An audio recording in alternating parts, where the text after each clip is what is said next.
Friends, very good morning to everyone.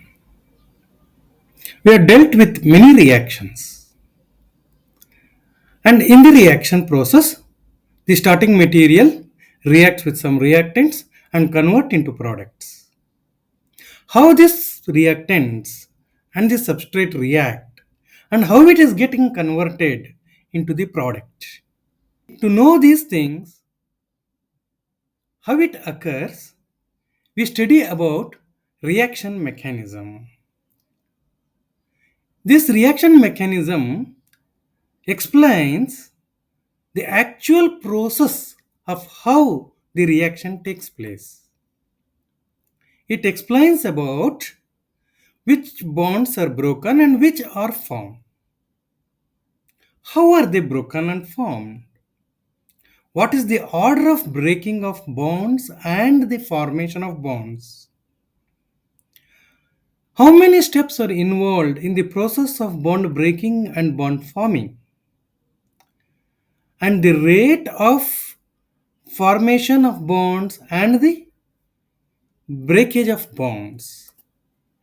It describes in total the sequence of all the elementary reaction that occurs to get the product from the reactants. It also describes what are the intermediates formed during the process and in what step the intermediate is formed and in what step that intermediate is consumed to get into the product. Based on this, there are three types of mechanism in bond breakage. The first one is homolytic mechanism or free radical mechanism. If bond breaks such that the products formed are having one electron each, then it is homolytic cleavage or homolytic mechanism. In this process, free radicals are formed. If I take chlorine and exposed to sunlight, the bond breakage occurs. As we know, covalent bond is formed by sharing of electrons. Two chlorine atoms share one electron and it forms a bond. When the breakage occurs, each chlorine takes its share of electrons and go away. There is equal sharing of electrons between the two atoms when it breaks.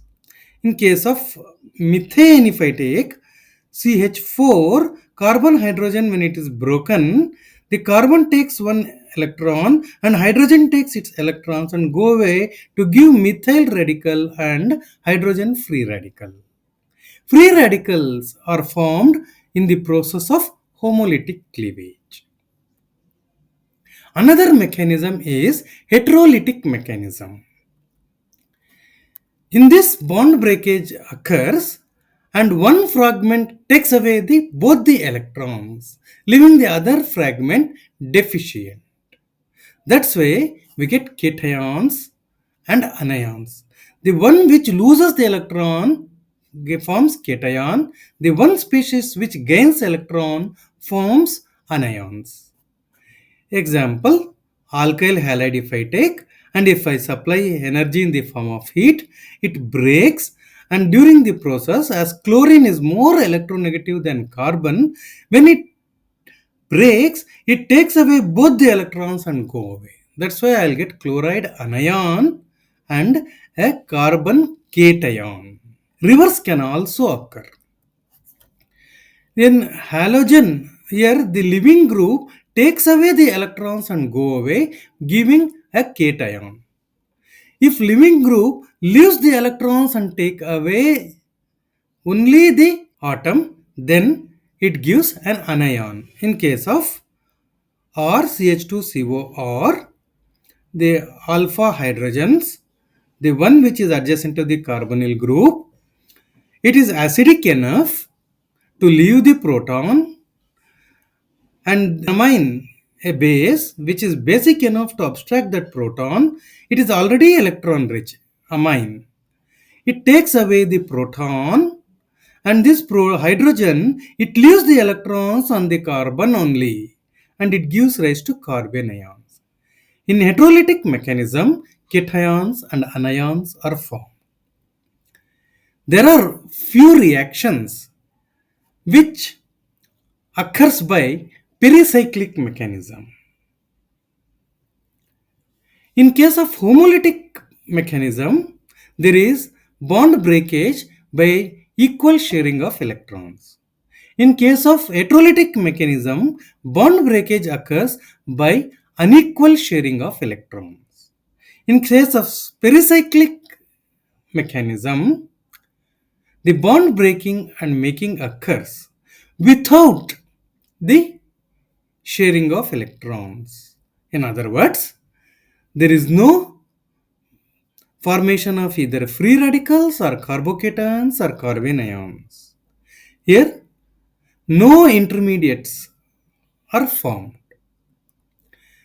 There is cyclic movement of electrons.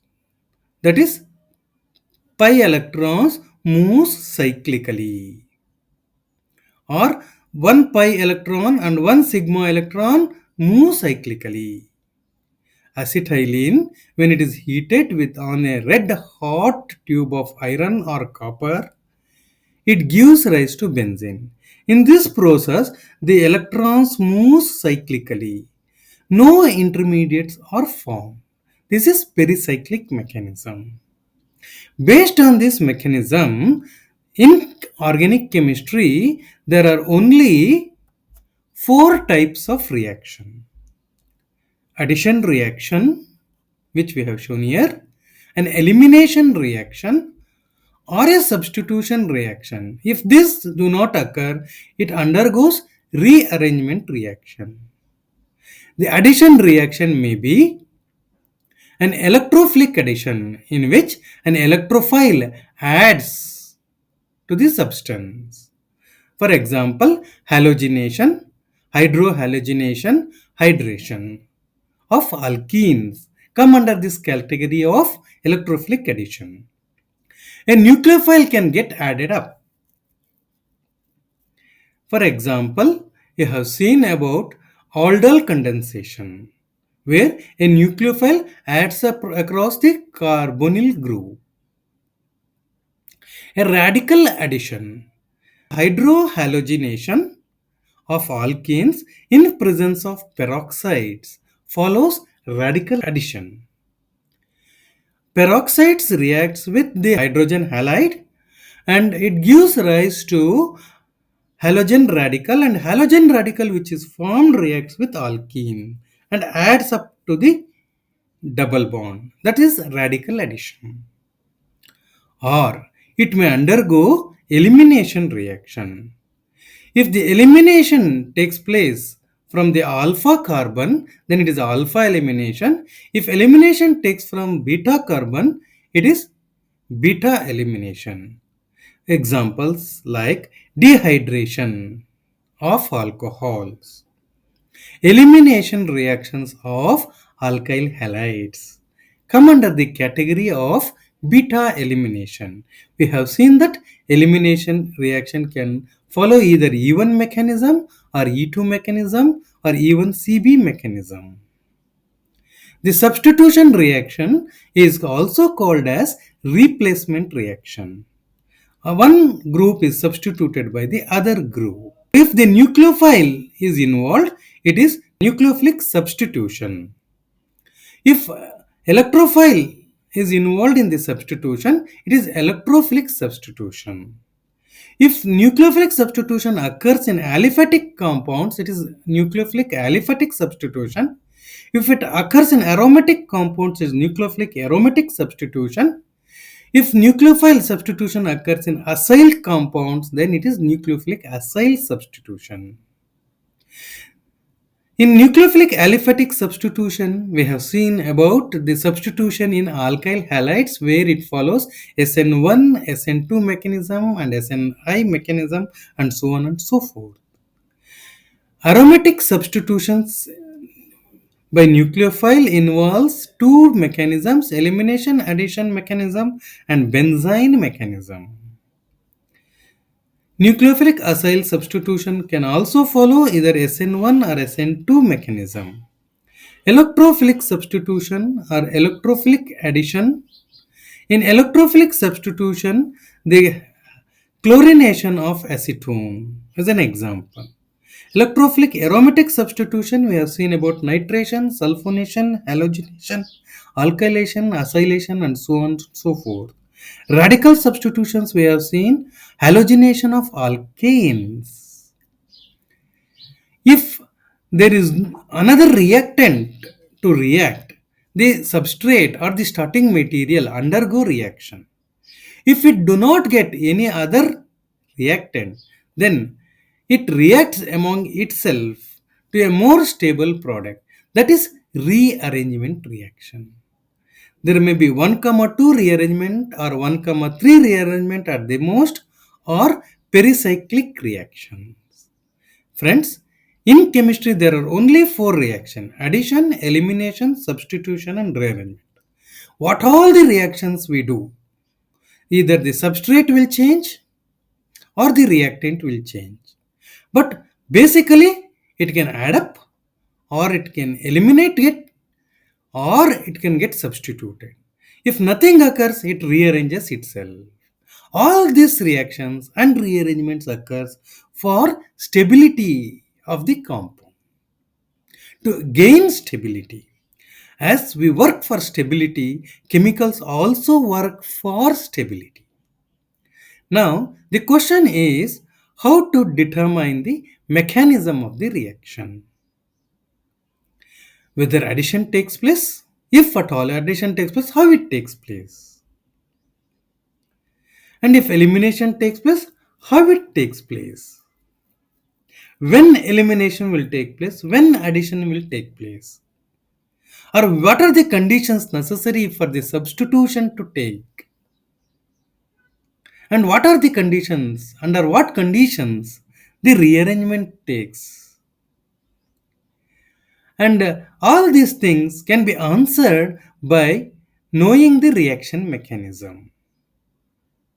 How to determine the mechanism of the reaction? Chemists follow various methods. We know that in any reaction, whether addition, substitution, elimination or rearrangement, an intermediate is formed. Right.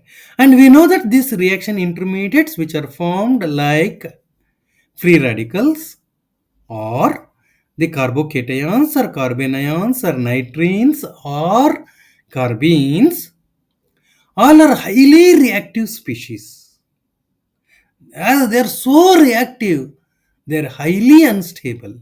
As they are highly unstable, isolation and characterization of these intermediates is very difficult task and a daunting task. Thus, we need to have a mechanism to find out the mechanism of the reaction. What are these is the subject of discussion.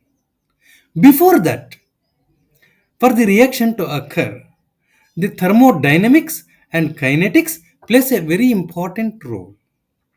For conversion of the starting material to the product through the reaction by reacting with the reactants to occur, the energy of the product should be lower than the energy of the reactants. If the energy is less, stability is more. This is calculated by delta G, that is given as delta G equals delta H minus T delta S. What is this delta G? Delta G represent the change in the free energy. G represents the free energy. The energy of the product or energy of the reactants. The change in this, if it is negative, then the reaction occurs. Delta G is correlated with enthalpy of the reaction and entropy of the reaction. Delta H represent the change in the enthalpy of the reaction. Enthalpy means heat of the reaction. Entropy is the orderliness of the molecules in the reactants. T stands for temperature. If to be delta H negative, there should be decrease in enthalpy and increase in entropy of system. Means the orderliness of the system should not be very high. Many reactions there is entropy effect, and the lesser the enthalpy determines the spontaneity of the reaction, how spontaneously the reaction can occur. This thermodynamics and kinetics plays a very important role for the reaction to occur, which can be controlled by the energy, supply of energy in the form of heat or in the form of pressure.